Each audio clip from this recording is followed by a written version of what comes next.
Meu nome é Osvaldo, tenho 62 anos e estou vestindo o mesmo terno preto que vesti no dia do meu casamento. Só que hoje, ele parecia pesado demais para o caixão que acabamos de deixar na terra fria de Porto Alegre. O cheiro de terra molhada e lírios murchos impregnou o tecido. Ele grudava em mim como uma segunda pele, uma armadura de luto que eu mal podia suportar. A chave tilintou uma única vez antes de virar a fechadura. O som pequeno e metálico ecoou na rua vazia da tarde. Era por volta das 5:30. A luz que entrava pela janela frontal já era a luz cansada do inverno gaúcho, uma tonalidade cinza e morna que fazia a sala parecer um sepulcro de concreto. Jandira entrou primeiro. Ela não parecia caminhar. Ela parecia ser arrastada pela inércia de sua própria dor. O cabelo, preso frouxamente, desmanchou-se sobre o ombro do casaco escuro. Ela parou no meio da sala de estar e ali ficou, como uma estátua de sal, fixada no ponto onde a luz batia no tapete persa. Nós tínhamos acabado de enterrar nosso filho, Ricardo. Fechei a porta. Não a bati, mas o clique do trinco ao se encaixar me pareceu um tiro de canhão no silêncio que se instalou. E que silêncio era aquele? Não era apenas a ausência de som. Era um silêncio ativo, uma coisa viva que se movia e se expandia, preenchendo todos os vazios onde antes residiam risadas, passos apressados ou a voz grave de Ricardo perguntando se o café estava pronto. Eu tinha que fazer alguma coisa. O vazio da casa era um ímã que ameaçava me puxar para dentro de um poço de desespero. Se eu ficasse parado, ao lado de Jandira, eu desmoronaria. Eu me tornaria pó.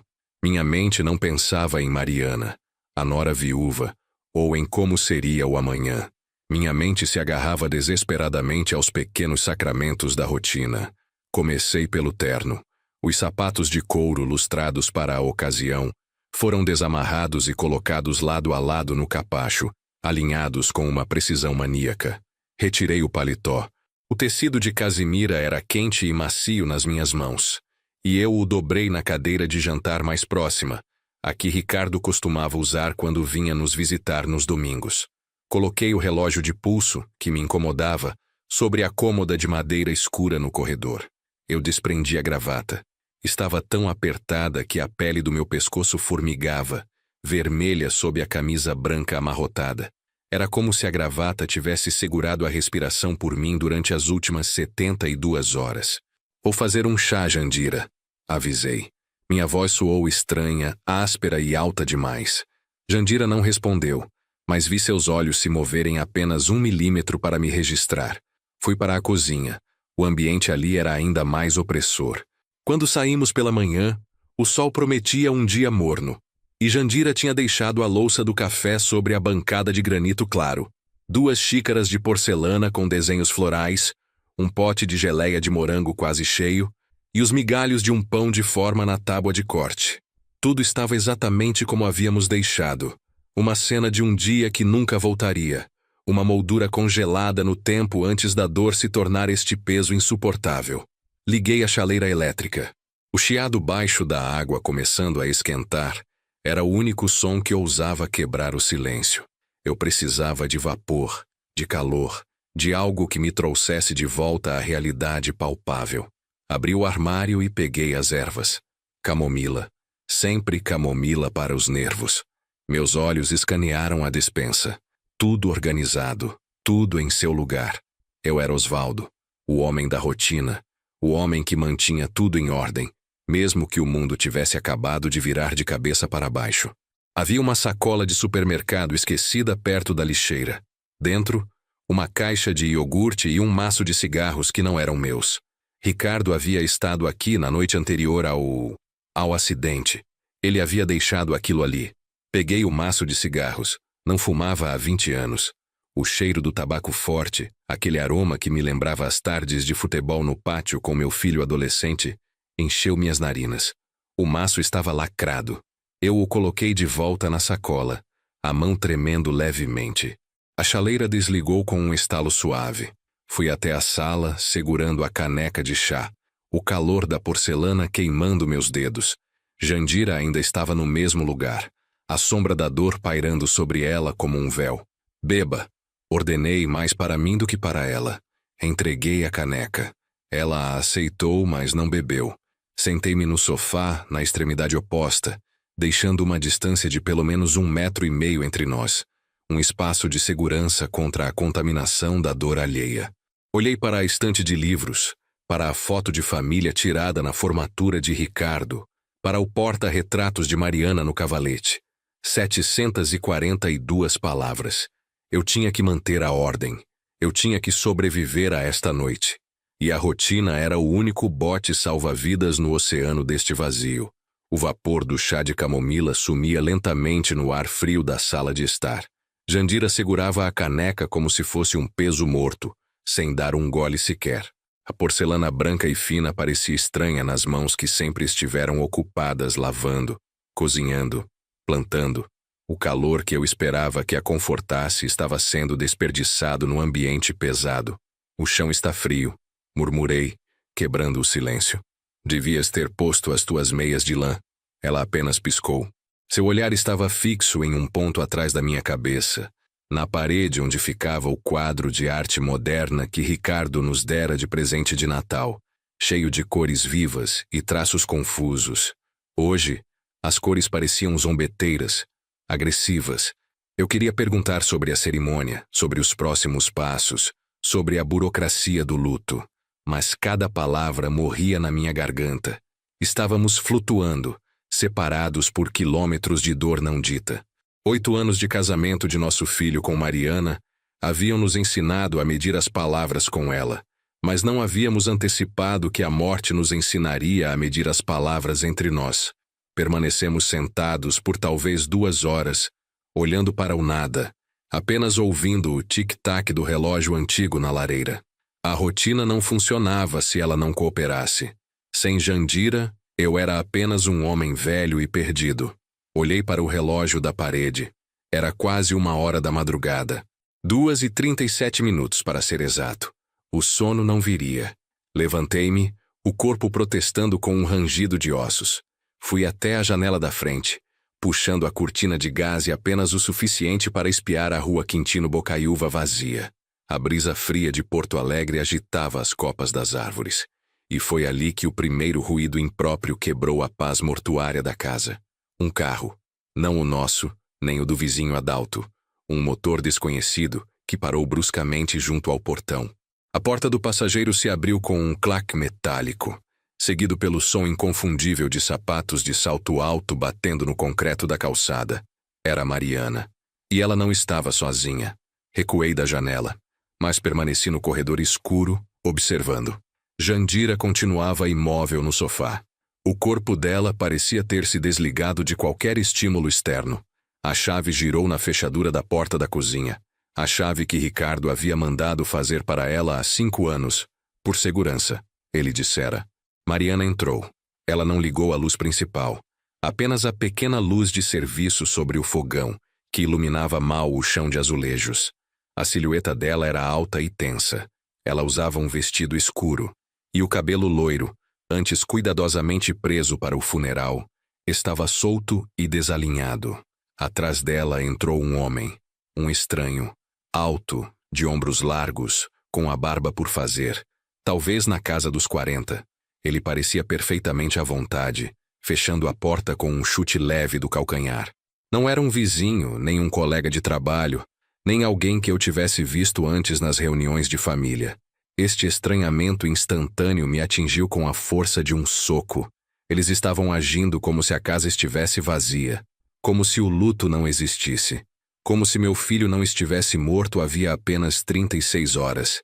Mariana pegou algo na bolsa e jogou as chaves em cima da bancada de mármore com um barulho seco. Ela virou-se para a sala de estar, onde a penumbra ainda reinava.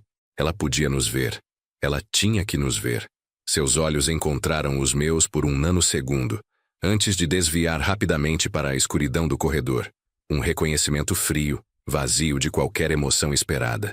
Zero surpresa, zero respeito. Ela não disse boa noite. Não perguntou por Jandira. Não sussurrou o nome de Ricardo. Fica à vontade. Ela disse ao homem, sua voz baixa, quase rouca, mas com um timbre de familiaridade que me fez sentir náuseas. Vou pegar as toalhas no armário de cima.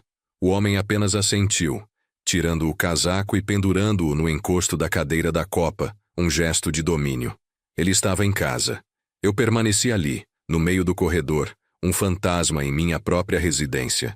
A rotina foi estraçalhada, não por dor, mas por uma invasão. Senti a necessidade de gritar, de perguntar quem ele era, mas a palavra ficou presa. Eles desapareceram no corredor lateral que levava aos quartos. O barulho sutil de uma porta se fechando marcando o fim daquela cena sórdida. Eu não dormi. Fiquei sentado na poltrona da sala de estar, a mesma que Ricardo costumava ocupar para ver jogos. O sol de Porto Alegre começou a filtrar pelas janelas por volta das 7h15 da manhã, um amarelo fraco, melancólico. Jandira ainda estava adormecida, curvada no sofá, o chá intocado ao lado dela. O cheiro de café fresco me acordou totalmente, mas não era o meu café. Era mais forte, mais amargo, com um aroma de torra que eu não comprava. O homem, o estranho, estava na cozinha. Ele usava apenas uma camiseta e shorts e abria a geladeira como se fosse dele. "Bom dia", ele disse olhando para mim com indiferença enquanto tirava uma caixa de iogurte da prateleira. O mesmo iogurte que Ricardo havia comprado. Ele não esperou por resposta. Voltou para o corredor, desaparecendo no quarto novamente. Eu me levantei, movido por uma indignação que finalmente suplantava o vazio. A invasão tinha que acabar. Antes que eu pudesse alcançar a cozinha, Mariana saiu do corredor já vestida, com uma expressão calculadamente dura no rosto. Ela estava pronta para a guerra. "Temos que conversar, Osvaldo", ela disse, a voz cortante, sem o mínimo de simpatia. Eu me postei na frente dela. 7 da manhã, e minha nora estava me confrontando na sala de estar, poucos metros do lugar onde meu filho havia dado o último abraço em nós. "Quem é aquele homem, Mariana?" perguntei, minha voz baixa, controlada. Eu não queria acordar Jandira com gritos. Ela sorriu, um sorriso vazio, sem alegria. "Não é da sua conta. Ele é meu, e eu estou no meu direito." "Direito de quê? De trazer um desconhecido para a casa do seu marido 48 horas depois que ele morreu?" O sorriso desapareceu. Os olhos azuis dela se tornaram frios, metálicos. "Quero que vocês dois saiam daqui. Hoje." Recuei um passo. Eu mal tinha processado a presença do amante. E agora isso. "O quê? Você está louca?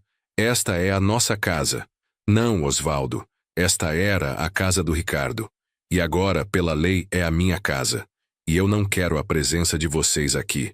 Ela se inclinou, aproximando o rosto do meu, o cheiro de um perfume caro me invadindo as narinas. 660 metros quadrados, Osvaldo. A casa vale uma fortuna. E eu sou a viúva, eu sou a herdeira. O plano de vocês de viverem aqui até o fim não vai acontecer. Ela apontou um dedo para mim, e a frase, o título da usurpação, ecoou na sala silenciosa. "Eu sou a viúva, e esta casa é minha. Vocês não podem morar aqui." Eu não conseguia piscar. O perfume caro de Mariana parecia sufocar o ar, mas era a frieza de seus olhos azuis que me paralisava. 7 da manhã, e a viúva de 48 horas estava desenhando a fronteira da nossa miséria. "Eu sou a viúva, e esta casa é minha. Vocês não podem morar aqui." A frase era um chicote. Ela não gritou. A voz era um sussurro letal, feito para entrar na pele. Meu corpo reagiu com um arrepio que não vinha do frio de Porto Alegre, mas de uma sensação visceral de desproteção.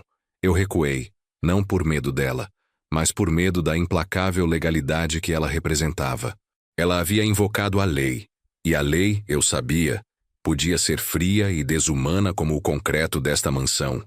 Mariana não esperou por uma resposta. Ela deu meia volta, a coluna reta, e desapareceu pelo corredor, presumivelmente para se juntar ao seu hóspede na profanação do quarto de Ricardo. O barulho distante de uma porta se fechando, firme e final, selou o nosso destino imediato. Fiquei parado no meio da sala, os 660 metros quadrados da casa parecendo encolher ao meu redor, transformando-os em uma jaula. A minha mente, que desde a morte de Ricardo funcionava em um ritmo glacial, de repente acelerou, disparando sinapses de pânico e memória. Lembrei-me dos murmúrios de Jandira, anos atrás, quando Ricardo e Mariana se casaram. Osvaldo, você viu o que ele assinou? Eles mexeram nos bens. Ele é o único filho. Por que complicar? E eu, sempre o pai que confiava cegamente no sucesso e na inteligência do filho. Bobagem, Jandira. Ricardo é prudente, e eles se amam. Pare de ver fantasma. Eu tinha visto o fantasma hoje. Ele estava no sorriso gelado da minha nora. A humilhação era insuportável. Se Mariana podia nos expulsar, precisávamos de tempo.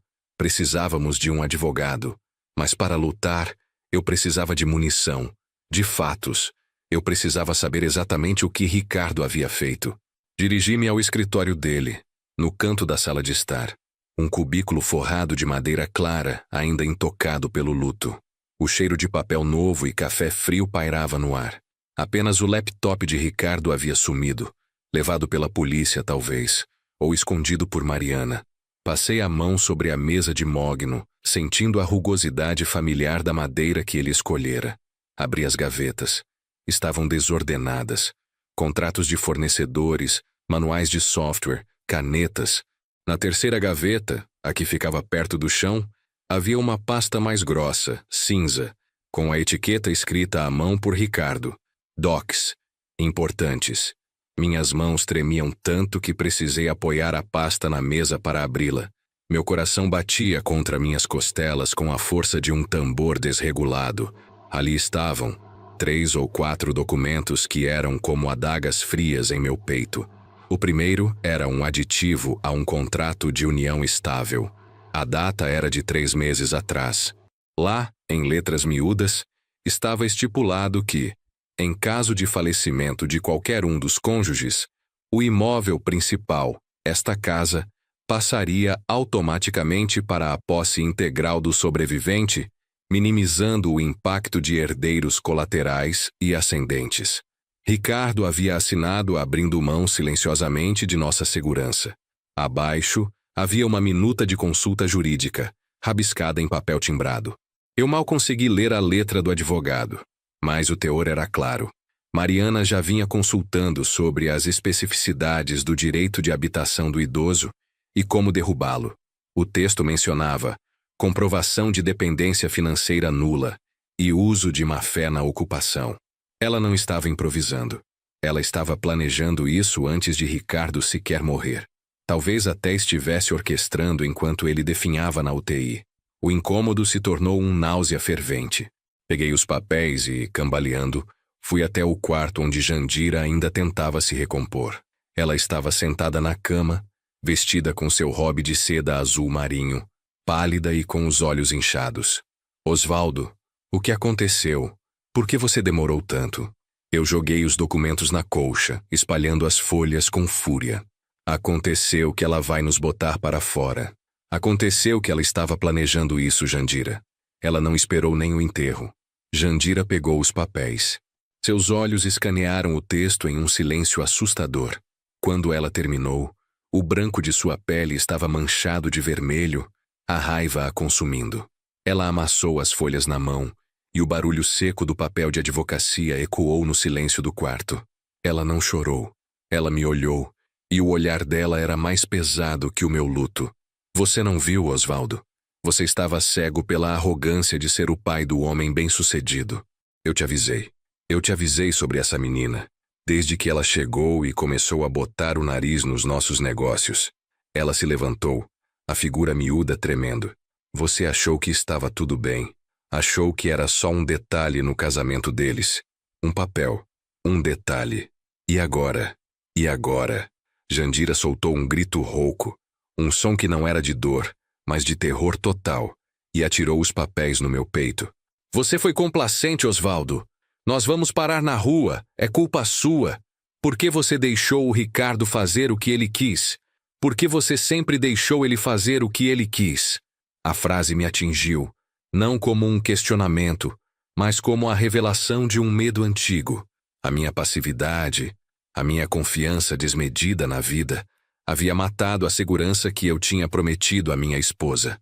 Eu não era mais o protetor. Eu era o culpado. E agora, éramos apenas 2 velhos, sentados sobre o túmulo de nosso filho, e prestes a perder o último pedaço de chão que nos restava. O grito de Jandira, Não foi a pior parte. O pior foi o silêncio que o seguiu. Um silêncio cheio de ecos e acusações que ficavam penduradas no ar pesado do nosso quarto. Eu não consegui responder. Não consegui contestar a lógica brutal de sua dor. Ela estava certa.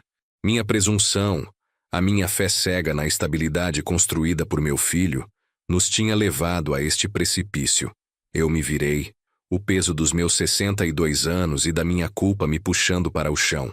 Eu precisava de ar, mas, sobretudo, precisava fugir daquele olhar de Jandira, que me desnudava e me via como o homem falho que eu era. Saí do quarto e andei sem rumo pela casa que, em breve, não seria mais nossa. O lar que havíamos edificado, tijolo por tijolo, que Ricardo havia preenchido com seu sucesso e ambição, agora parecia um museu em liquidação. Os móveis, as tapeçarias persas, as estantes de mogno cheias de livros, tudo parecia aguardar o inventário final, a carimbada de Mariana na papelada que selaria o nosso destino. Eu me refugiei no meu antigo escritório, no terceiro andar, um cubículo quase esquecido, mas que tinha uma vantagem crucial. Dali, a janela dava para o pátio interno e a ala social. Eu me sentei na poltrona de couro desbotada e me transformei em uma estátua. Nos primeiros dias, eu mal comia. Eu estava digerindo a verdade, e ela tinha o sabor amargo do fel. O luto era um peso, a traição era um veneno. Minha rotina se tornou a da observação. Eu me tornei um fantasma na minha própria casa de Porto Alegre. Enquanto Jandira permanecia trancada, alimentada apenas por minha teimosia e o senso de que precisávamos de estratégia, eu assistia ao espetáculo lá embaixo. O espetáculo era a vida de Mariana. Ela não estava de luto. Não havia véus pretos ou olhares vazios. Em vez disso, havia uma euforia contida, uma satisfação perigosa que irradiava dela como calor no inverno gaúcho. E havia Diego. Ele havia deixado de ser o amigo solícito e se tornara o dono da casa, o patrão, disfarçado de consolador. Eu os via no jardim. Viam-nos na cozinha gourmet que Ricardo tanto gostava. Viam-nos no final da tarde, sentados na varanda, tomando vinho chileno caro que meu filho havia guardado para ocasiões especiais. Eles riam. Eles se tocavam. Não com a timidez de um novo romance, mas com a familiaridade descarada de quem não precisa mais se esconder. O ressentimento começou a congelar o calor restante em meu peito. Eu não estava mais triste por Ricardo. Eu estava enojado por eles. Eles estavam profanando o espaço dele, a memória dele. Aos poucos, minha observação começou a se tornar menos emocional e mais analítica. Eu não estava apenas vendo a indecência. Eu estava buscando os fios. Eu os vi uma noite, sentados à mesa de vidro temperado, espalhando papéis, certamente os mesmos papéis que Jandira havia amassado em nosso quarto. Mariana usava um dos pijamas de seda que Ricardo tinha lhe dado, e Diego estava com uma camisa casual, os braços musculosos cruzados sobre o mármore. Eles falavam baixo, mas o escritório estava silencioso o suficiente para que, com o vidro um pouco aberto, eu conseguisse captar fragmentos. Eu ouvi Mariana rir e dizer: "Você viu a cara dele?" O velho pensou mesmo que a gente não tinha notado. Ela não estava falando do vizinho Adalto ou de alguém aleatório. Ela estava falando de mim. Mas foi o que veio depois que acendeu uma luz fria e terrível em minha mente. Não era sobre o futuro deles. Era sobre o passado de Ricardo. Eu ouvi Diego sussurrar, com uma intimidade que me revirou o estômago. "Fomos rápidos demais, Mari. O Dr. Fontes quase estragou tudo. Precisávamos que ele assinasse aquilo antes que..." Diego parou, seus olhos procurando por sombras na casa. Mas ele não precisou terminar a frase. Meu coração parou de bater por um longo instante. Eles não estavam apenas esperando a morte de Ricardo para ficarem juntos. Eles estavam monitorando-o, gerenciando a situação, garantindo que certos documentos fossem firmados em momentos específicos. Documentos. Antes que Ricardo se fosse. Eu recuei da janela, o corpo inteiro tremendo, mas não de medo. Era uma vibração de realização gelada. O que eu achava ser uma traição pós-morte era, na verdade, uma trama fria e calculada, que se desenrolava há tempos, talvez desde o momento em que meu filho, cego de amor, a levara para o altar. Eles não haviam começado um romance após o funeral. Eles estavam apenas concluindo um plano. E o alvo, a peça central desse plano meticuloso, havia sido meu filho. Naquele instante, o luto deu lugar a algo duro e afiado. Eu não era mais o velho culpado e passivo. Eu era o observador. E eles, a dupla feliz e vitoriosa, estavam sendo estudados sob a lente de um pai que acabara de descobrir que a morte de seu filho não havia sido apenas uma tragédia, mas uma engenharia cruel. Eu iria achar a falha. Eu iria achar a assinatura errada. Eu faria Jandira ter de volta o chão que eu, por arrogância, havia deixado que nos fosse roubado. O ressentimento frio havia se instalado. Comecei a tomar notas. Osvaldo, o fantasma no terceiro andar, começava a caçar. Aquele quarto no terceiro andar, que antes fora meu refúgio e depois meu calabouço, transformou-se em um observatório. Eu tinha o mapa, e os alvos estavam se movendo livremente sob minhas janelas. Mas antes de me lançar no campo de batalha, eu precisava entender as regras do jogo que eles haviam estabelecido. E o único que poderia me dar um panorama frio da situação era o homem cujo nome havia sido sussurrado naquela noite terrível, Dr. Fontes. Entrar em contato com ele exigiu um exercício de furtividade que me faria rir, se a situação não fosse tão grave. Eu não poderia usar o telefone fixo, e meu celular era um tijolo esquecido. Fui até o quarto de Ricardo, peguei o aparelho antigo que ele usava para trabalho, um número que Mariana e Diego, presumi, ignoravam, e liguei para o escritório, usando uma voz que parecia pertencer a outra pessoa. Eu precisava de um horário, e precisava ser rápido.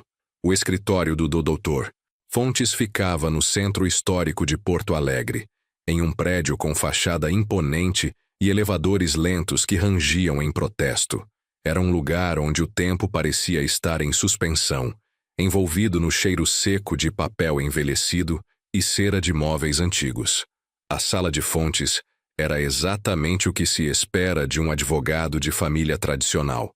Estantes de madeira escura abarrotadas, uma mesa de mogno maciça que parecia um campo de batalha, e o silêncio respeitoso que só o dinheiro pode comprar. Ele parecia cansado, quase envelhecido desde a última vez que o vira no funeral, 3 ou 4 semanas atrás. Osvaldo, meu Deus, sente-se. Sinto muito por tudo o que aconteceu, disse ele, ajeitando os óculos de aro fino. Não lhe dei tempo para cumprimentos protocolares. Fui direto ao ponto, evitando a armadilha emocional do luto. Fontes, eu preciso que você me explique, sem rodeios ou eufemismos legais, a situação dos bens de Ricardo. Eu o vi hesitar. Ele sabia que eu estava ali não como um pai de luto, mas como um pai desconfiado. O que exatamente o preocupa? A documentação está... Ele buscou a palavra. Em ordem. Eu quero saber o que significa em ordem. E quero saber a implicação da pressa.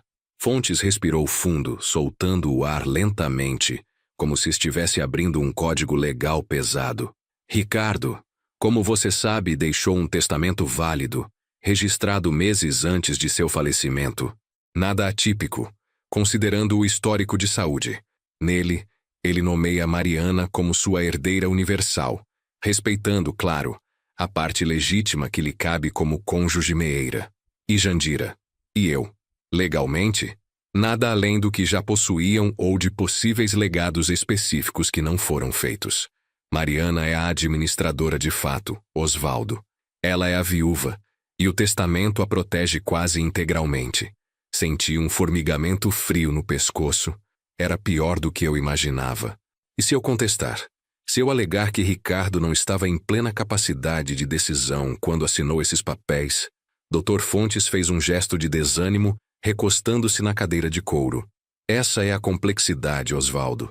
Não estou dizendo que é impossível, mas é uma batalha que exigirá um custo emocional e financeiro avassalador. Primeiro, o ônus da prova recairá sobre você. Teríamos que provar a incapacidade no momento da assinatura. E todos os documentos foram firmados perante testemunhas, com pareceres médicos favoráveis na época. Ele fez uma pausa. os olhos fixos em um ponto na prateleira superior. E, segundo, a lentidão. Uma contestação de testamento pode levar anos. No mínimo, 2 ou 3 anos aqui em Porto Alegre, apenas na primeira instância. Durante esse tempo, Mariana continua como a única com poder de decisão sobre a administração do espólio. Ela tem a vantagem do tempo e da posse, Osvaldo. A palavra tempo pairou na sala, densa e opressiva. Eles haviam planejado para a lentidão do sistema.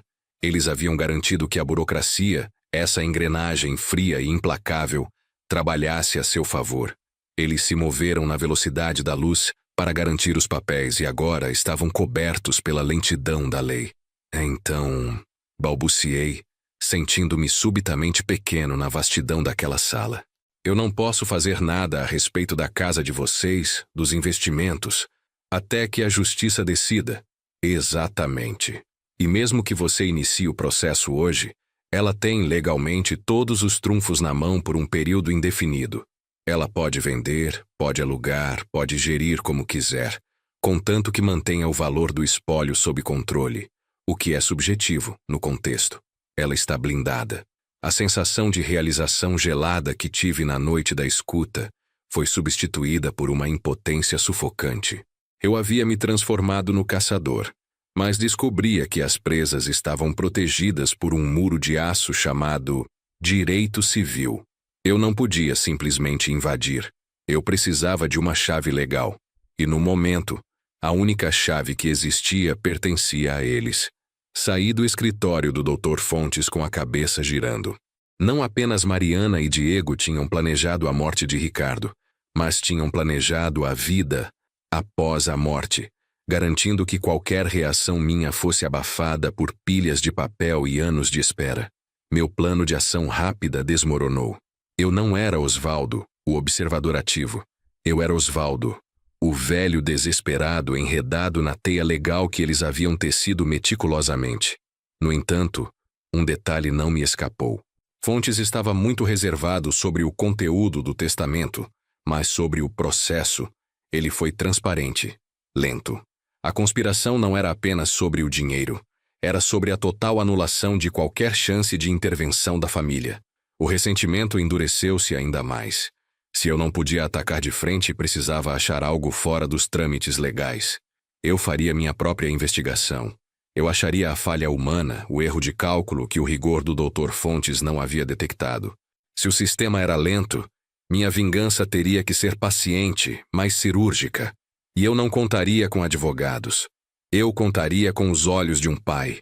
Eu precisava de prova de fraude, não de questionamento de vontade. E eu sabia exatamente onde procurar essa prova. Nos fragmentos da vida que Ricardo me deixara para trás. Eu precisava sair do escritório do Dr. Fontes e do ar-condicionado gelado. Precisava do calor úmido de Porto Alegre para me lembrar de que ainda estava vivo, mesmo que, legalmente, eu estivesse morto. O direito civil me havia dado uma surra silenciosa, e meu corpo doía como se eu tivesse levado uma surra de fato. Subi no carro e dirigi pelas avenidas movimentadas, vendo a cidade passar sem registrar nada, além da minha própria respiração. A vingança, eu havia decidido, seria lenta, seria paciente, seria minha. Cheguei em casa no final da tarde, por volta das 5h45. O sol de outono ainda estava forte, mas já começava a se inclinar, pintando o céu de um amarelo cansado. Estacionei na frente de casa e fiquei sentado por 1 minuto. Não queria entrar. Não queria encarar o silêncio que Ricardo havia deixado. O lar, que deveria ser meu santuário, havia se tornado o epicentro da minha miséria. Quando finalmente desci do carro, vi Neide. Neide, nossa vizinha da frente. Uma mulher de 60 e poucos anos com os cabelos cor de palha sempre presos num coque firme. Ela estava ajoelhada junto ao muro, vestindo luvas de jardinagem verdes e transplantando umas mudas de hortênsia roxa que ela amava. O cheiro de terra molhada subia suavemente. Osvaldo, meu Deus do céu, que bom te ver. A voz dela era suave, mas carregada daquela simpatia excessiva que a vizinhança usa como bálsamo para o luto alheio. Ela se levantou com um grunhido, tirando as luvas. Neide, tudo bem? As hortênsias estão lindas. Eu disse, forçando um sorriso que deve ter parecido mais uma careta. Ah, Estão tentando sobreviver ao calor seco. Mas me diga, como você está? Eu não o vejo há uns dias. Eu sabia que ela queria perguntar sobre o inventário, sobre Mariana, sobre o futuro da casa que Ricardo deixara. Ela não perguntou diretamente, claro. Vizinhos de longa data em Porto Alegre têm códigos de conduta muito estritos. Me estou bem, Neide. Cansado. Muitas papeladas. Eu me recusei a usar a palavra advogado ou testamento. Eu me escondi atrás do eufemismo mais genérico que pude encontrar. Eu precisava fugir da realidade da conspiração, nem que fosse por 5 minutos. Eu não era o pai caçado pelo luto. Eu era apenas um homem velho lidando com burocracia excessiva. Sabe como é? Inventário é uma coisa que complica a vida de todo mundo. Ricardo não deixou as coisas tão em ordem quanto eu pensava, e agora é um corre-corre atrás de certidões, documentos. Sabe como é o Brasil? A gente precisa de 25 vias de tudo. É um absurdo. Minha voz carregava um desabafo sobre o sistema, sobre a lentidão da justiça, sobre qualquer coisa, que não fosse a frieza de Mariana e Diego. Eu estava minimizando a traição para torná-la suportável. Eu não estava sendo roubado por criminosos. Eu estava sendo atrasado por carimbos e filas. Neide me olhou com compaixão e balançou a cabeça, confirmando a lentidão do mundo. Ai, Osvaldo, é de matar. Meu pai deixou uma fazenda em Caxias e demorou 3 anos para resolver. Imagine. Mas você está certo. É papelada demais. E Mariana? Como ela está? A menção ao nome dela causou um tremor sutil no meu peito. Eu o disfarcei tossindo. Ela está focada nos trâmites dela, tentando organizar a vida. Eu observei Neide colocar as luvas de volta. Ela hesitou por um segundo, olhando para o portão de ferro que dividia nossas casas. Sabe, Osvaldo, ela começou, e o tom da voz dela mudou sutilmente, de compaixão para observação. Eu não queria dizer nada, mas, nos meses antes de tudo acontecer, eu achava Mariana muito estranha. Meu corpo congelou, mas eu mantive o semblante neutro, como um bom observador paciente.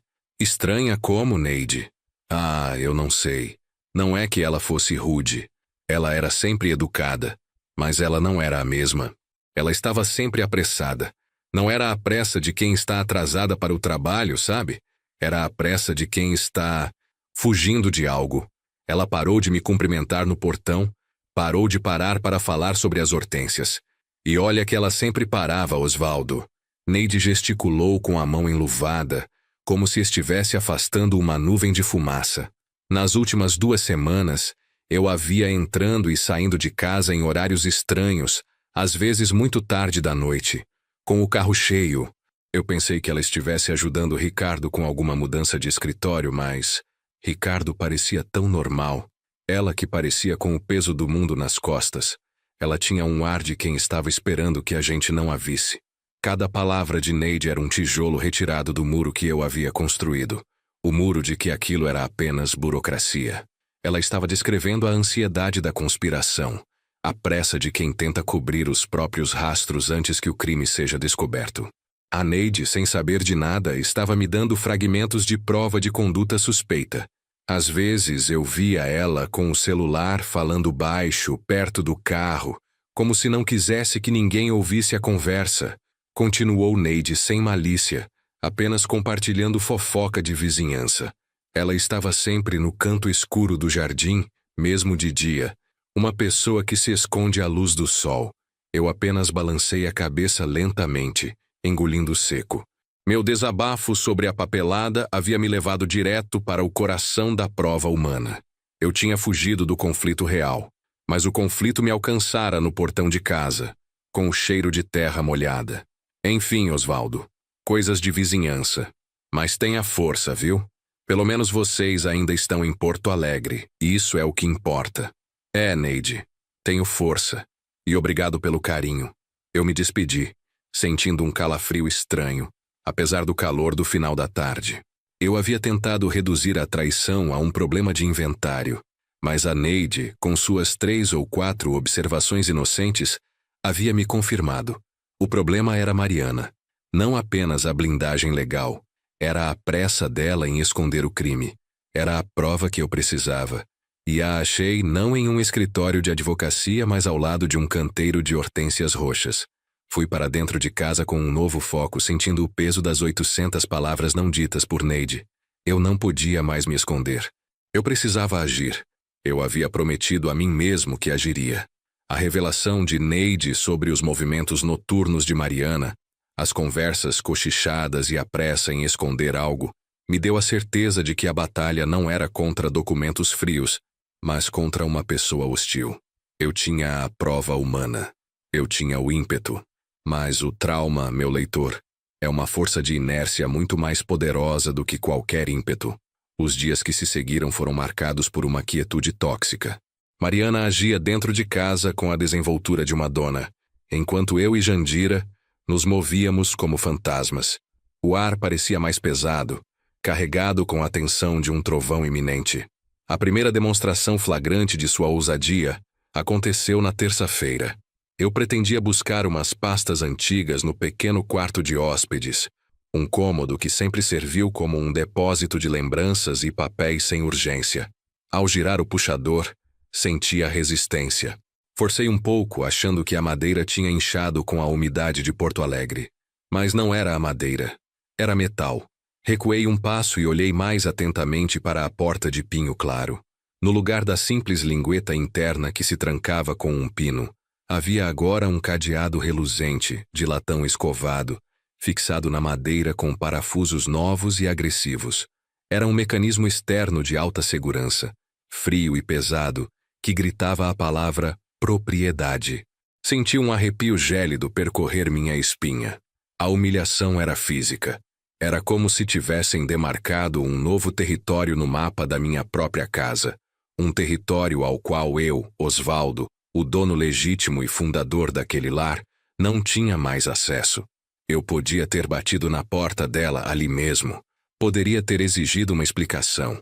Perguntado que tipo de criminosa entra na casa do sogro para mudar a fechadura dos cômodos. Eu estava com a garganta fechada e as mãos tremendo, pronto para explodir. Mas o medo me segurou. O medo do barulho. O medo da cena. O medo do que ela responderia, que com certeza estaria blindado por algum parágrafo legal que eu desconhecia. Engoli a saliva ácida. Fui para a sala e sentei-me paralisado. Jandira me encontrou ali, 10 minutos depois, com o olhar de quem já sabia de tudo. "O que foi isso, Osvaldo?" Ela perguntou, a voz baixa, quase um sussurro. Ela trancou o quarto de hóspedes. Pôs uma fechadura nova. Jandira cerrou os punhos e balançou a cabeça esgotada. "E tu não vai dizer nada?" "Não. Não agora. Ela quer que eu diga. Ela quer que eu crie a confusão. Minha passividade era uma estratégia burra, eu sabia. Mas naquele momento parecia a única maneira de não entregar de bandeja a vitória emocional a ela. Eu tinha sido invadido, humilhado, mas me recusava a dar a ela o espetáculo da minha raiva. O problema é que ao não reagir, eu lhe dava carta branca para continuar. E ela continuou. A invasão silenciosa das fechaduras foi rapidamente seguida pela chantagem financeira. 2 semanas depois, as contas de água e luz chegaram. Valores altíssimos, típicos de 4 pessoas vivendo confinadas em casa no inverno frio de Porto Alegre. Eu as deixei sobre a mesa da cozinha. Naquela noite, voltando do mercado, vi um pequeno post-it amarelo grudado sobre os boletos.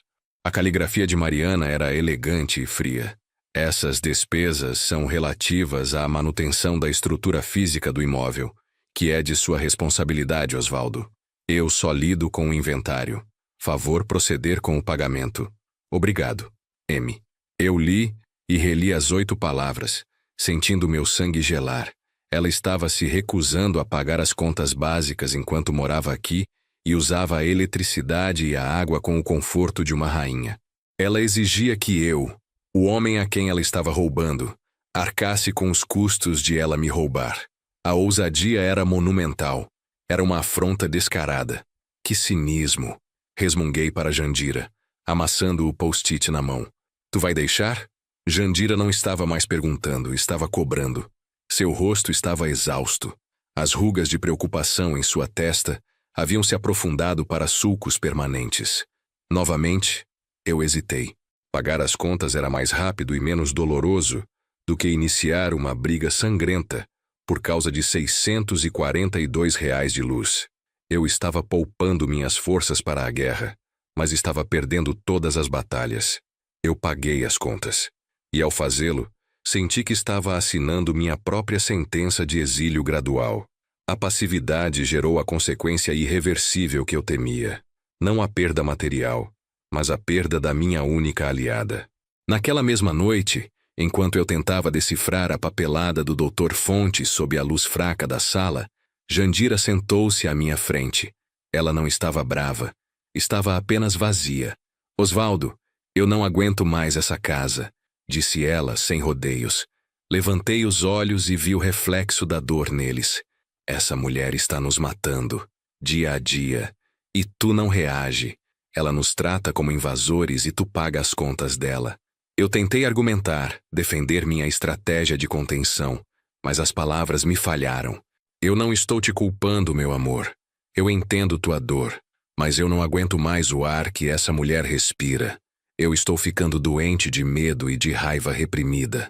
Ela fez uma pausa, respirando fundo, e proferiu a frase que me atingiu como um golpe no estômago. Meu irmão em Viamão tem um quartinho. Eu vou pra lá, Osvaldo.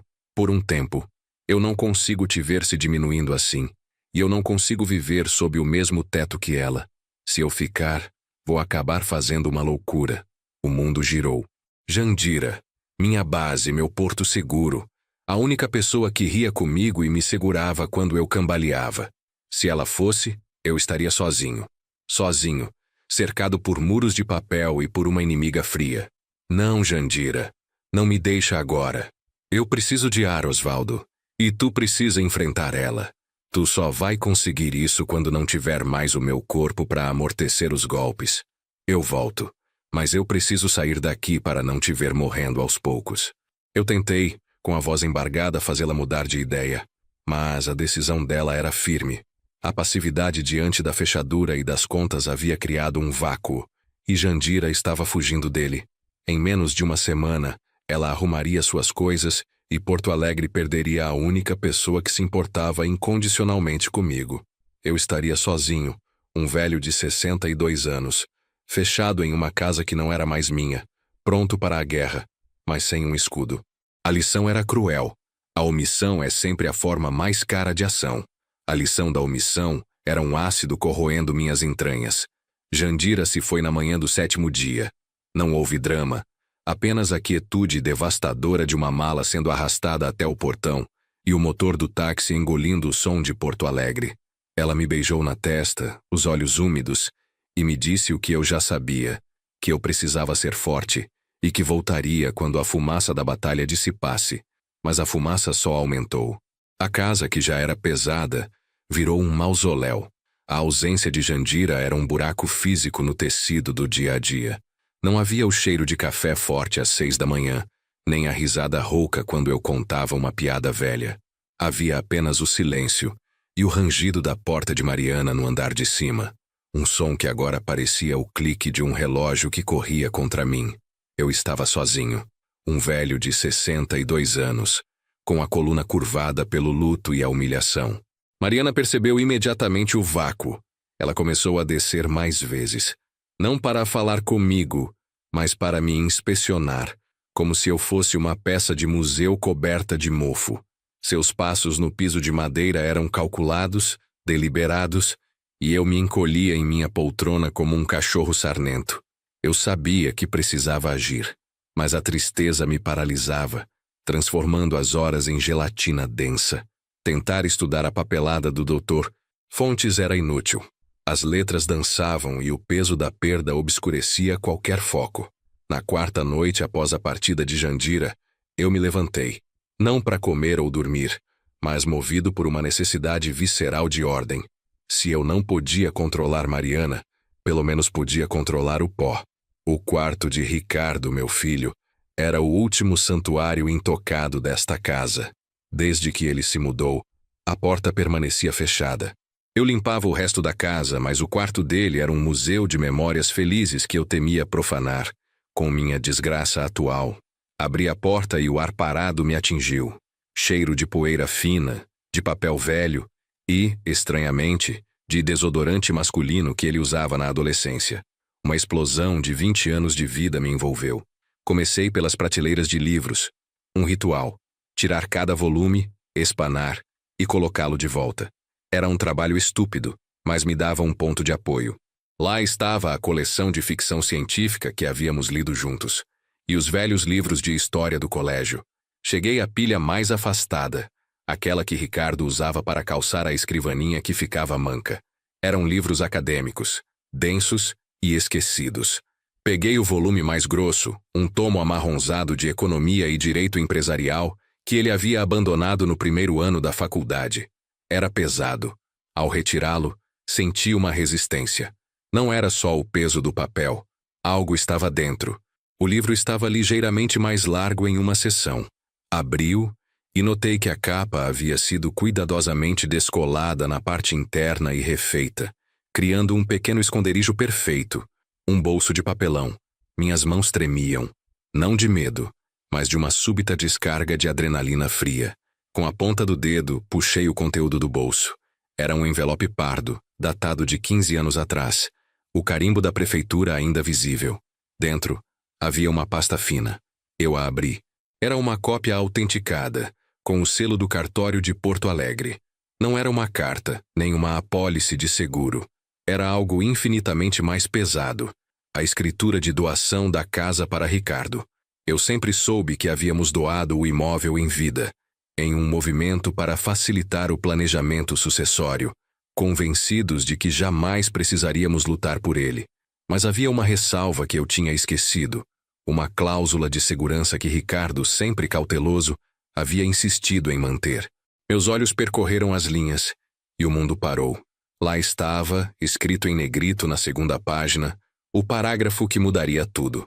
Fica expressamente instituído o usufruto vitalício e exclusivo do andar térreo e da garagem anexa em favor de Osvaldo dos Santos e Jandira Teixeira dos Santos, usufrutuários, não podendo tal direito ser revogado ou cedido sob nenhuma hipótese pelo nu proprietário ou seus herdeiros.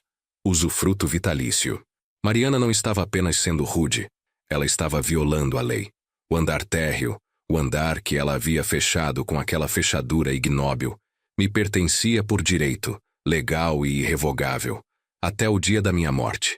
A fechadura, as contas, a humilhação, tudo se baseava em uma mentira conveniente para ela. O choque foi avassalador. Não era apenas uma prova, era a arma que eu precisava. O medo paralisante que havia me dominado por meses deu lugar a um calor gelado, uma determinação que nunca havia sentido. Fechei o envelope e o apertei contra o peito. A solidão e a dor pela partida de Jandira ainda estavam ali, mas agora eram um combustível. Eu estava sozinho, sim, mas eu não era mais indefeso. Eu não era mais o velho patético encolhido em sua poltrona. Eu era o legítimo usufrutuário, e a guerra começaria agora. Mariana pensava que tinha a casa. Ela estava prestes a descobrir que, legalmente, ela era apenas a herdeira de um andar de cima, e que o velho Osvaldo, que ela tanto desprezava, tinha a chave mestra de volta em suas mãos. A omissão é a forma mais cara de ação, e a ação seria imediata. Eu tinha a prova. Eu só precisava de um telefone e do número do Dr. Fontes. A lição de Jandira era que eu precisava de ar, e agora eu respirava o fogo da retaliação. A descoberta não me deixou dormir. Não era adrenalina, mas um fluxo elétrico que parecia ter religado circuitos há muito tempo atrofiados. O sol nasceu sobre Porto Alegre, filtrando-se pelas persianas do quarto de Jandira, e eu ainda estava sentado na poltrona da sala, com a escritura embrulhada no envelope pardo, apertada na mão como um mapa de guerra. Eu havia dito a mim mesmo que ligaria imediatamente para o Dr. Fontes, mas a cautela do velho Osvaldo, que Ricardo tanto criticava, se misturou à nova ferocidade. Eu tinha a prova, mas eu não era um advogado. Eu era um homem que havia se arrastado por 8 meses de luto e humilhação. Eu precisava de um plano tático antes de iniciar a ofensiva legal, lançar-me de cabeça, sem entender as implicações burocráticas daquele usufruto vitalício, seria dar a Mariana a chance de me desarmar antes que o tiro fosse disparado. Eu precisava de ar, Jandira havia me ensinado, mas agora eu precisava de um navegador. O navegador de burocracia, na minha rua, sempre fora o Adalto, o vizinho Adalto. Ele era um tipo esquisito, reservado ao extremo, mas trabalhara 30 anos como assessor parlamentar na Assembleia Legislativa. Ele era um rato de arquivo, um mestre da papelada e dos trâmites oficiais. Ele não gostava de envolvimento pessoal. Sua casa era organizada com a precisão de um cartório, mas ele respeitava o procedimento. E era exatamente de procedimento que eu precisava. Me levantei. Era a primeira vez, desde o enterro de Jandira, que eu sentia meus joelhos firmes e o sangue quente. Coloquei uma camisa de botão, arrumei o cabelo com água e pela primeira vez em muito tempo, me olhei no espelho e vi mais do que apenas a sombra de um homem. Vi o proprietário, o usufrutuário, o homem que estava prestes a lutar pela memória de sua esposa. Levei a escritura e uma cópia simples, apenas por precaução. A casa de Adalto ficava a 2 quadras da minha, um percurso que, até ontem, me pareceria a travessia de um deserto. Bati à porta dele às 9 horas da manhã. Adalto abriu, vestindo um colete de tricô sobre uma camisa social impecável, mesmo em casa. Seus óculos de aro fino deslizaram pelo nariz enquanto ele me inspecionava, surpreso pela minha visita não anunciada. Osvaldo, que surpresa! Aconteceu algo? Ele perguntou, a voz polida e desconfiada. Adalto, preciso de um minuto seu. É estritamente confidencial. É sobre a casa. Ele hesitou. Seu medo do conflito era palpável. Osvaldo, sabe que eu não me meto em assuntos de família. Não é sobre família, Adalto. É sobre lei. Me ajude a entender um documento.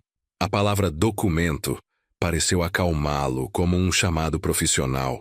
Ele me conduziu até sua sala, onde as prateleiras eram repletas de códigos e manuais. Era quase um escritório de advocacia amador. Sentei-me, respirei fundo e coloquei a escritura na mesa de centro, que estava estranhamente limpa, sem sequer uma marca de copo. Adalto, você conhece o histórico. Doamos a casa ao Ricardo. Agora estou tendo problemas com a nora. Eu comecei, tentando ser o mais objetivo possível. Eu revirei meus papéis antigos e encontrei isso. Empurrei a escritura aberta para ele, apontando para o parágrafo em negrito. Adalto pegou o documento como se fosse uma joia frágil e começou a ler, primeiro de forma superficial, depois seus olhos voltaram ao parágrafo do usufruto. O silêncio que se seguiu foi o mais gratificante da minha vida recente. Ele não era uma pessoa de reações emotivas, mas seus lábios se apertaram em uma linha fina, e seus olhos arregalaram-se ligeiramente por trás das lentes. Ele leu novamente, murmurando a frase para si: usufruto vitalício e exclusivo do andar térreo e da garagem anexa. Ele ergueu a cabeça e me olhou. O respeito em seu olhar havia triplicado. Osvaldo, ele disse, baixando a voz para um sussurro conspiratório. Isto é a chave mestra. É uma blindagem legal que a Mariana não tem como derrubar. Ela é a proprietária, sim, mas a propriedade está desmembrada. O direito de uso e posse, a coisa mais importante na prática, pertence a você e a Jandira, ou agora apenas a você, e é vitalício, até o seu último dia. O ar que eu respirava pareceu se purificar. Então ela está me bloqueando e me cobrando contas de algo que é meu por direito? Perguntei. Ela não pode sequer tocar na porta do térreo sem sua autorização, Osvaldo. Isso é violação de domicílio, se você levar para esse lado. Ela está agindo na má-fé de que você não sabia que tinha este direito. É uma ação jurídica fortíssima contra ela. A frieza de Adalto era reconfortante. Ele não estava me dando um ombro amigo. Ele estava me dando a lei. O que eu faço agora? Adalto se recostou na poltrona e cruzou os braços, assumindo a postura de consultor burocrático. Você não liga para o Fontes ainda. Pelo menos não para abrir o jogo. Você tem a prova. Agora precisa formalizá-la e documentar a ofensa. Primeiro, vá ao cartório de registro de imóveis. Peça uma certidão de matrícula atualizada com a cláusula de usufruto bem clara É o seu alicerce. Segundo, você precisa de um registro da sua notificação a ela. Ele pegou uma caneta e um bloco de anotações milimetricamente alinhado. Você não vai simplesmente falar. Você vai enviar uma notificação extrajudicial, um documento formal, talvez com o fontes, mas ele só precisa ser o mensageiro. O texto deve ser simples e duro, informando-a sobre o usufruto vitalício, exigindo que a fechadura seja removida em 24 horas e que ela apresente imediatamente todas as contas pagas por você, que são de responsabilidade dela, sob pena de ação de reintegração de posse e danos morais. E isso não é ameaça, Osvaldo. É a lei. Meu coração batia forte. Ele estava me dando a munição exata e os passos para carregá-la. A omissão é a forma mais cara de ação. Repeti, lembrando-me do meu próprio pensamento. Exatamente. Adalto concordou, olhando para mim com um respeito que eu havia esquecido como era receber. Você se omitiu por acreditar na palavra, mas a lei é escrita, Osvaldo. Agora que você tem o documento, você tem que agir de forma escrita. Não deixe nada no talvez. Comece pelo cartório. Agradeci a ele com a seriedade que a situação exigia e peguei minha escritura. Ao sair de sua casa, eu não estava mais apenas respirando o fogo da retaliação. Eu estava caminhando em direção a ele. O velho Osvaldo, que tinha medo de bater na porta do vizinho, havia desaparecido. O legítimo usufrutuário tinha um plano, um caminho, e a certeza de que a próxima ligação não seria para pedir ajuda, mas para declarar guerra legal àquela que ousou fechar a porta da minha própria casa. Eu começaria pelo cartório de registro, em menos de 1 hora. A lição de Jandira era clara. Eu não perderia mais um segundo. O cartório de registro de imóveis era um labirinto de formalidade silenciosa e pisos encerados. A certidão de matrícula, com a cláusula de usufruto vitalício destacada em negrito, era pesada nas minhas mãos. Não pelo papel, mas pelo peso da verdade contida nela. Era a minha armadura. A partir daquele momento, a ação foi cirúrgica, seguindo a matriz de Adalto. Entrei em contato com o Dr. Fontes, que ficou surpreso por eu não estar ligando em pânico. Fui direto. Precisava que ele agendasse uma reunião formal, estritamente profissional com Mariana, sem preâmbulos, para a tarde do dia seguinte. Eu também precisava que a notificação extrajudicial fosse enviada imediatamente, através de seu escritório, como um mensageiro neutro, oficializando minha exigência sobre a remoção da fechadura e a prestação de contas. Fontes tentou me sondar, mas eu o cortei com a frieza de um cliente que já sabe o que quer.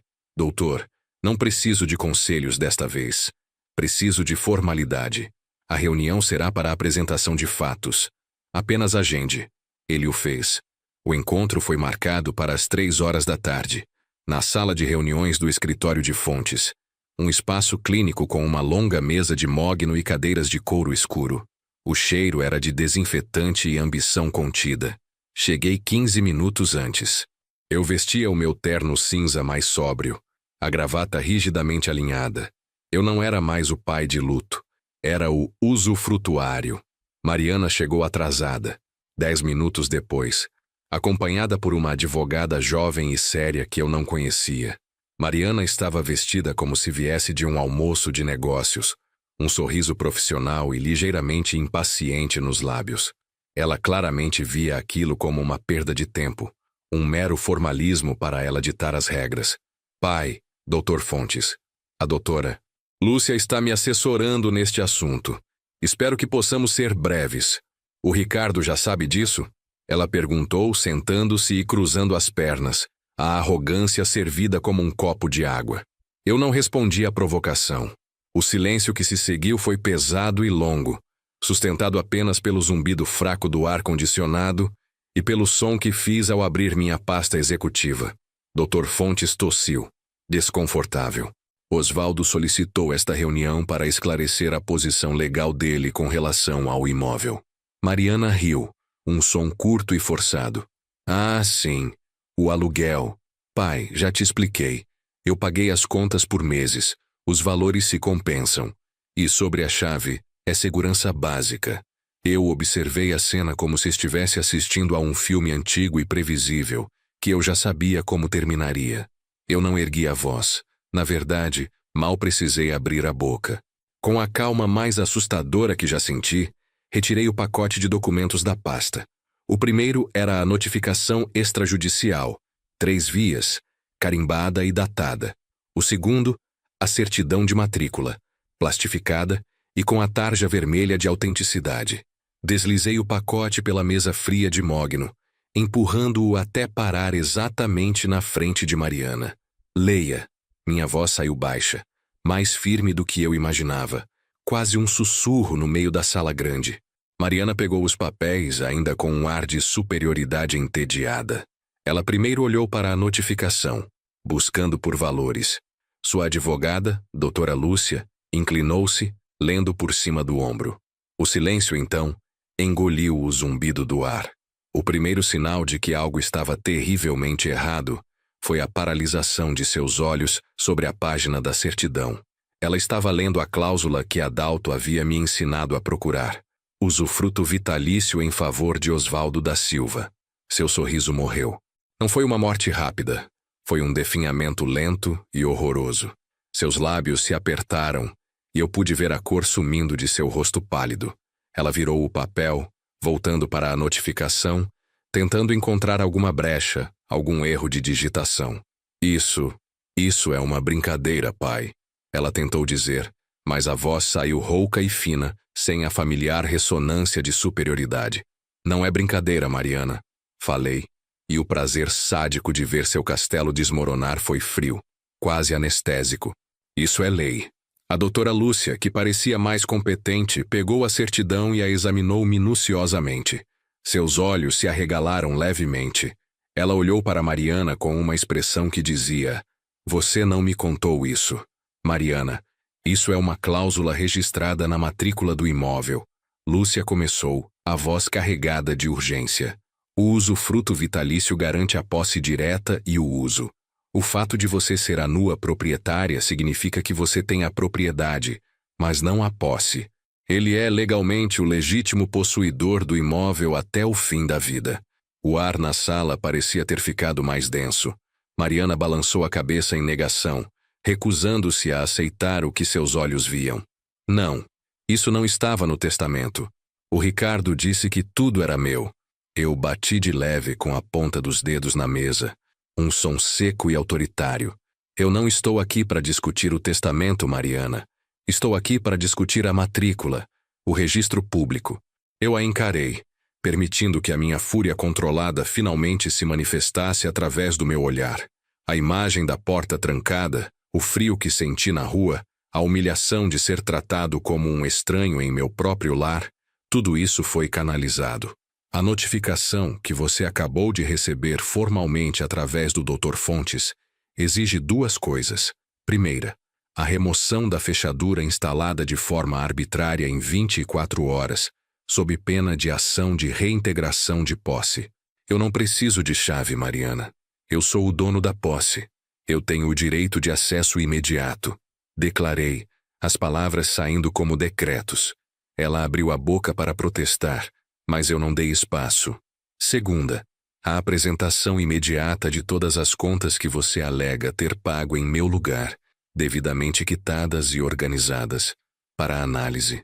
Qualquer gasto que não seja o IPTU, que é sua responsabilidade como nua proprietária, será reembolsado. Mas sem prova, não há dívida. Desta vez ela não tentou sorrir. Ela estava pálida, e sua respiração estava ofegante. Sua advogada, percebendo a seriedade da situação, estava agora em modo de crise, lendo o papel freneticamente. "Isso é um abuso, pai.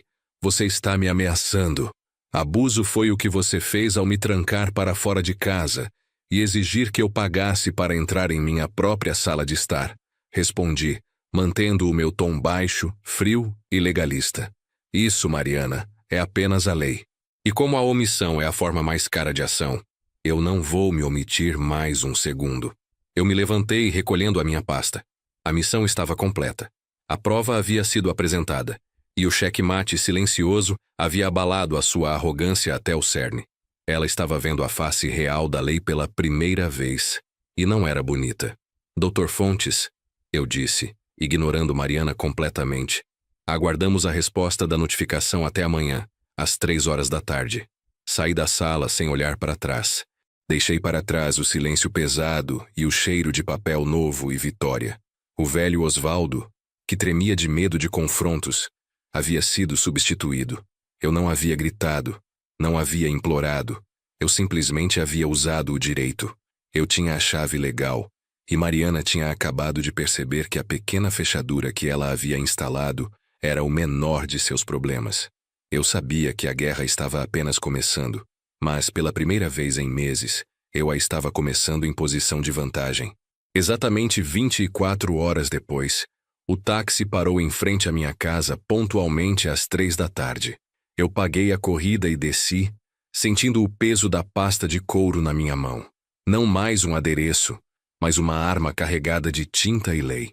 Eu não precisava tocar a campainha.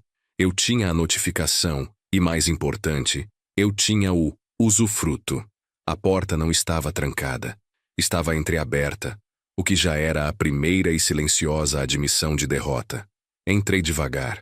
A sala de estar parecia a mesma, mas o ar estava rarefeito, pesado com a expectativa. Mariana estava sentada à mesa de centro, com uma xícara de café intocada. Não havia advogados, não havia testemunhas, apenas ela. O homem que a acompanhava, o rosto tenso e inexpressivo, estava de pé perto da janela, observando a rua como se esperasse um resgate que jamais viria. Osvaldo, ela disse, a voz rouca, sem o brilho de escárnio que eu conhecia tão bem. Mariana, respondi, e o meu tom era de notário, frio e factual. A hora limite foi atingida.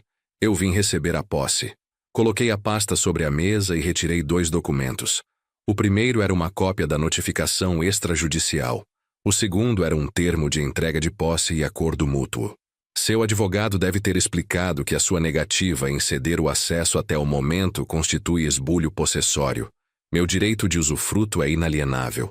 A porta fechada era apenas um convite para uma ação de reintegração muito custosa para você. Ela olhou para o papel, mas parecia estar olhando para o vácuo. Você está feliz, não está? Você conseguiu o que queria. Eu não queria a sua humilhação, Mariana. Eu queria a minha casa e o meu direito de viver em paz. Você me tirou a paz, você me tirou a segurança, e você tentou me extorquir para entrar na minha própria sala de estar. O homem na janela tossiu levemente, incomodado. Eu o ignorei. O que era a humilhação mais profunda que eu poderia infligir? Eu sei que você consultou o Dr. Fontes. A minha proposta é a seguinte, e ela é não negociável, pois já é a versão mais suave da lei. Passei-lhe o termo.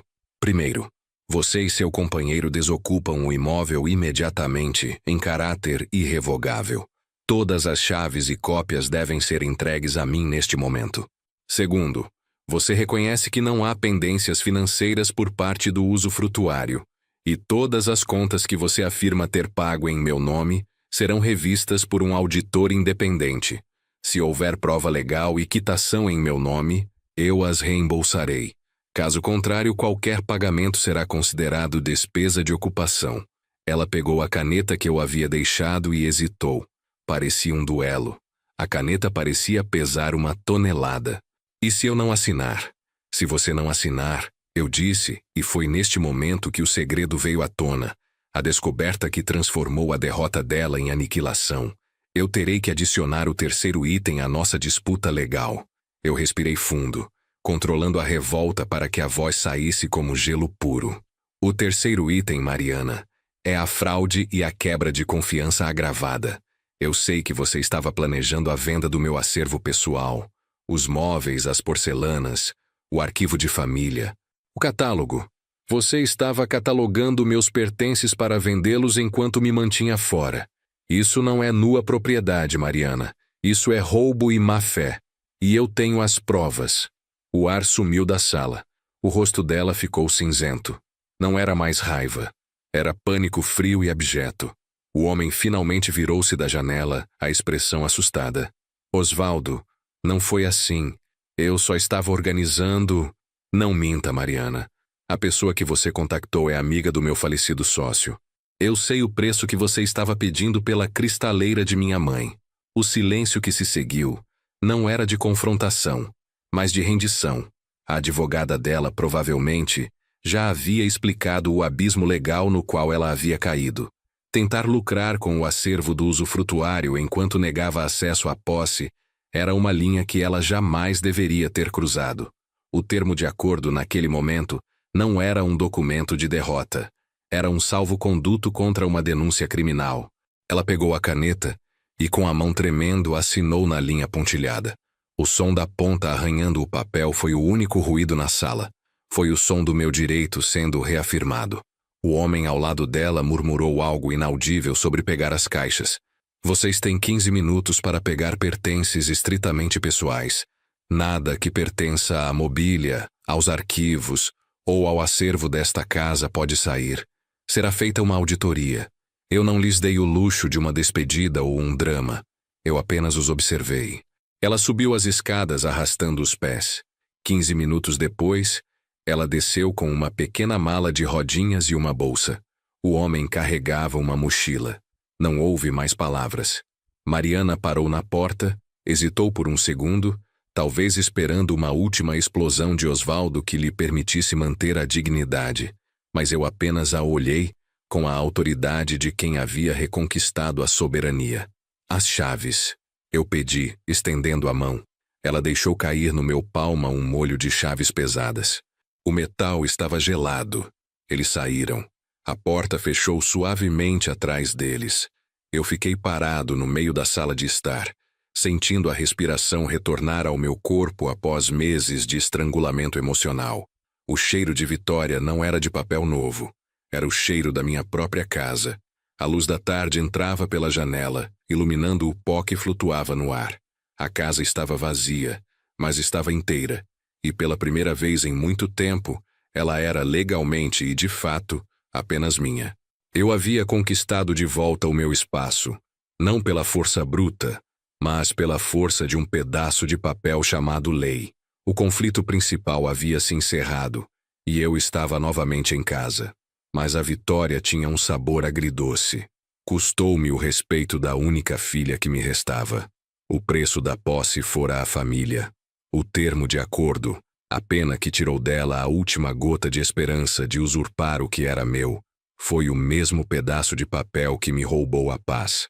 A vitória foi ruidosa, no momento em que a caneta de Mariana arranhou o formulário. Mas assim que a porta fechou e o metal gelado das chaves pesou em minha palma, o silêncio que se seguiu não foi de alívio, foi de eco, o eco da ausência. Nos dias que se seguiram, eu me movi pela casa como um fantasma em sua própria mortalha. A auditoria foi exaustiva. Encontramos pequenas transgressões como a troca de uma peça de arte menor por uma réplica barata, mas, no geral, eles não tiveram tempo de causar danos estruturais permanentes. Eu contratei uma equipe para limpar profundamente, tirando o cheiro de um tempo que não era o meu. A casa ficou vazia, vazia demais. Era uma manhã de terça-feira quando Jandira finalmente voltou. Eu estava sentado na sala de jantar, revendo pilhas de documentos legais, e a escutei abrindo a porta da área de serviço. Não houve aviso, nem telefonema. Ela simplesmente estava lá como sempre esteve. Seus olhos estavam cansados, mas a postura era de quem havia retornado para uma batalha de limpeza que ela estava disposta a vencer. Seu Osvaldo, ela disse, e a voz era rouca, sem o entusiasmo habitual. Achei que precisava terminar o serviço. Eu não consegui sorrir. Apenas apontei para a pilha de roupas de cama sujas que Mariana havia deixado empilhadas no corredor. Está tudo limpo agora, Jandira. Mas o pó da discórdia está por toda parte. Ela apenas assentiu e tirou o casaco. Ela não perguntou sobre o resultado, não perguntou sobre a advogada, nem sobre Cristiane. Ela sabia que a verdade estava na melancolia da sala, na forma como o corpo de seu patrão parecia ter envelhecido 10 anos em 10 meses. Aquele foi o início da paz instável. O trabalho de Jandira começou lento, metódico. Ela não estava apenas limpando, ela estava restaurando. Ela arejou os quartos, desembrulhou os retratos de família que eu havia escondido e lentamente começou a cozinhar. O cheiro de cominho e alho subindo da cozinha era o cheiro da normalidade retornando, um conforto primário que a lei jamais poderia me dar. Eu a observei um dia, limpando o pó da mesa de bilhar de Ricardo. Ela não chorava em voz alta, mas seus movimentos eram lentos, reverentes. Era ali, na quietude restaurada e na ausência de brigas, que o verdadeiro luto finalmente podia começar. Passamos o resto daquela semana em silêncio compartilhado. Não o silêncio tenso de quando éramos obrigados a dividir o espaço com intrusos, mas o silêncio pesado de duas pessoas que sobreviveram a um naufrágio. O conflito jurídico havia sido uma distração cruel, impedindo-nos de chorar Ricardo de forma adequada. Agora, sem a adrenalina da posse em disputa, a dor do falecimento retornava, 100 vezes mais aguda. No fim da tarde de sexta-feira, o sol de Porto Alegre entrava pela janela principal, pintando faixas douradas sobre o piso de madeira limpo. A casa, que meses antes parecia fria e abandonada, agora parecia apenas triste. Eu estava exausto. O cansaço era um peso físico que me dobrava. Não era o cansaço do trabalho, mas o cansaço da alma. Eu caminhei até minha poltrona, aquela de couro escuro, um presente de aniversário de 40 anos. Sentei-me e afundei no couro familiar, sentindo o material velho ceder ao peso do meu corpo. Era a primeira vez em muito tempo que eu sentia que podia, de fato, descansar. Jandira me trouxe um copo de água gelada e sentou-se na cadeira estofada do lado oposto. Ela não disse nada. Nós apenas ficamos ali, no silêncio da casa, permitindo que a luz e a memória nos envolvessem. Eu havia salvado a herança de Ricardo, havia protegido o último pedaço de soberania que me restava, mas o preço havia sido a exclusão de Cristiane da minha vida. Eu não a culpava inteiramente. Ela estava enredada na teia de mentiras do marido e da sogra, mas sua lealdade cega a colocou no lado errado da justiça, e pior, no lado errado do meu coração. A posse era minha. A casa estava limpa. A lei me deu a razão. Mas olhando para o espaço vazio ao meu lado, eu soube que a razão nem sempre enche o vazio deixado pela perda. Eu havia conquistado de volta a minha casa. Agora, eu precisava aprender a viver nela, sozinho com Jandira, com a pesada responsabilidade de honrar a memória de Ricardo e com o gosto amargo de uma vitória que destruiu o último resquício da minha família. E ali, sob o teto que sobrevivi para proteger, eu comecei de novo o trabalho de ser pai e viúvo. O luto havia finalmente chegado. A vida é isso: cair, levantar e seguir. Se essa mensagem te inspirou, compartilha esse vídeo com alguém que precisa ouvir.